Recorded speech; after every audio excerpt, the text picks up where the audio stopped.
Hi, I'm Jason Lee, and this film from the Professional Players Federation looks at the rules for professional sportsmen and women on sports betting. As a professional player, the rules on betting are simple. You must not bet on your own sport or ask anyone else to bet on your behalf. If you bet on your own team, the penalties are likely to be higher. And if you bet on your team to lose, you risk being charged with match fixing. You must be careful with inside information, which is information that someone inside the game knows that is not known to the general public. Like your goalkeeper is injured, you're putting out a weakened team, or that someone is likely to move to a certain club. If someone uses this inside information to place a bet, you could be in real trouble. This film will make you aware of the systems in place to catch people breaking the rules, and the serious consequences for players who get caught.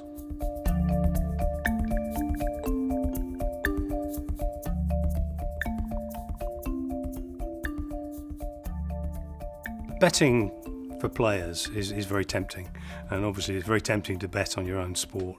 And what you've got to be aware of is that there are monitoring processes in place where the bookmakers will find players, they will see that they bet on the sport, and they will report them to the regulator and to the governing body of the sport. So we have an integrity team that will look through every single account that does throw up a name that could be linked to sport, and they'll do extra investigations on those accounts to ensure that those people are prevented from playing on the things that they wouldn't be allowed to based on the rules of their sport. With online betting, there is obviously a trace of every single bet placed, every single transaction, even failed transactions on certain markets.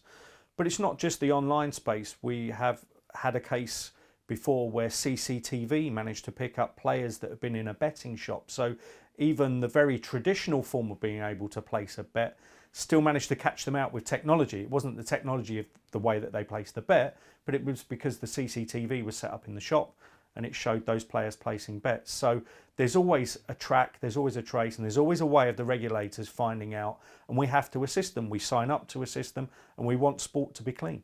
A sport that I regulate, recently 8 players bet on themselves to qualify from a qualifying school to be able to play on a professional tour, and all 8 of those players were discovered because the list of entrants had been run by a bookmaker against their accounts to see if any of them had bet on the sport. So it's a high risk enterprise if you actually bet on your sport. It also probably is a good idea that when anyone opens a betting account, if they are involved in professional sport, they do actually volunteer that information up front so we can block those different sports and events off to them. The penalties that players face varies from sport to sport. You could end up being suspended from playing your sport for a period of time in serious cases, or you could get a fine. But in most cases, the disciplinary side of the sport will look at it and they'll make sure that they take any money that you've made from betting on the sport as part of the penalty. So if you've made £2,000 betting on your sport, then you'll have a penalty and they will take the £2,000 off you. So it really isn't worth it.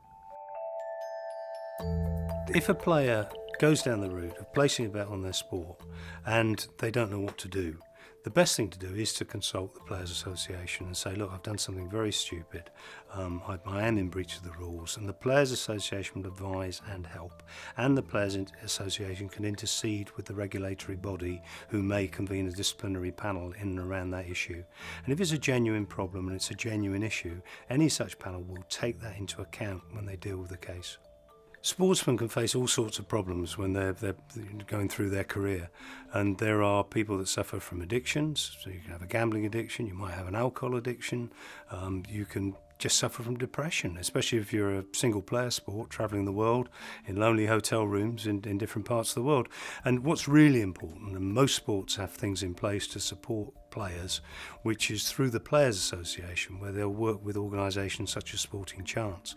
Whereas if you go to your Players Association and you ask for help, that's what they're there for. That's what you pay your dues for to the Players Association.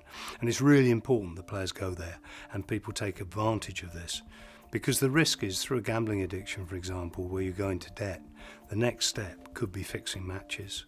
And if you go down that route, then you're likely to be banned from your sport forever, and you ruin your career and ruin your reputation.